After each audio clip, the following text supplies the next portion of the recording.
Imagine someone giving you a $100 bill. What would you do with this money?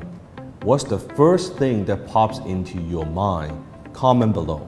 Maybe you're thinking, you know what, $100? I could buy a nice dinner for two. Maybe with my boyfriend or girlfriend or with my spouse.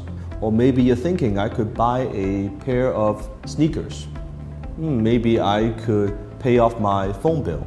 Or maybe you're thinking, well, I could get that video game that I've been thinking for a long time. How would you spend this money?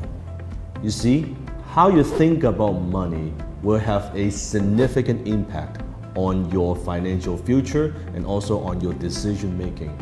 Since childhood, think back, how do you feel about money when you first got a few dollars?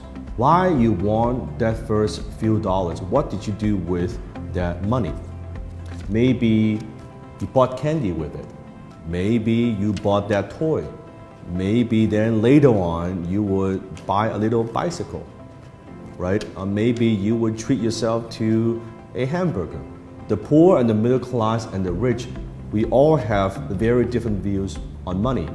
How do the rich get rich and stay rich? What do they really invest in? Discover North America's best kept investment secrets.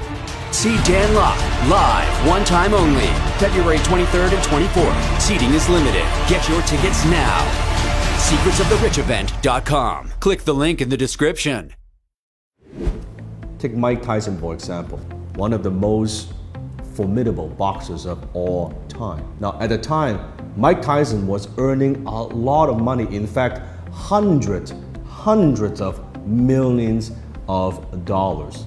But later on, he went bankrupt. Not only he spent all of that money, hundreds of millions of dollars, he later on was actually in debt and owing money, owing taxes. Why?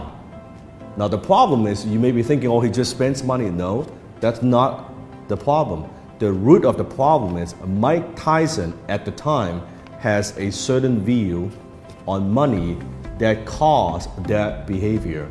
And now Mike Tyson is bouncing back. He has bounced back in movies and now he's worth, a few $1 million again. I have a lot of respect for Mike. In fact, at my house, I have a signed autographed glove by Mike Tyson. So money, how do you view money? Now, if you're like most people, when you think about money, you think about how am I going to spend it? What am I going to buy? That's one belief system. If you want to accumulate wealth, if you want to actually create wealth, we need to have a different point of view. One of the most powerful shifts that you can make today is stop thinking about what money can buy and start thinking what money can earn. I'll say that one more time. Stop thinking what money can buy and start thinking what money can earn. Think of money as a golden goose that lays golden eggs. When you spend it, that money is gone forever. It disappears, nowhere to be found. And then you need to earn new money to replace that. But if you think about what money can earn, you will think about money very, very differently. How you would use that $100 bill. And don't think more money will solve the problem. If you do not know how to use $100 wisely, what makes you think you know how to use $1,000 wisely? What makes you think you know how to use $10,000 wisely? And what makes you think you know how to use $100,000 wisely? The world is filled with athletes and doctors and lawyers and entrepreneurs and high-income professionals who earn a lot of money, yet they are broke because they have a broken view on money. That is what is causing the problem. It is not the money itself, it is their point of view on money. Now, I'm not asking you to be cheap and I'm not asking you to live life in scarcity. What I'm asking you is to look at it differently. Maybe you could put this $100 bill into an index fund that generates on average 8 to 10% return over a long period of time. Let the miracle of compound interest to work for you. Maybe you would use this $100 bill to take a successful person out to lunch, and you buy that person lunch and you seek knowledge and ask good questions.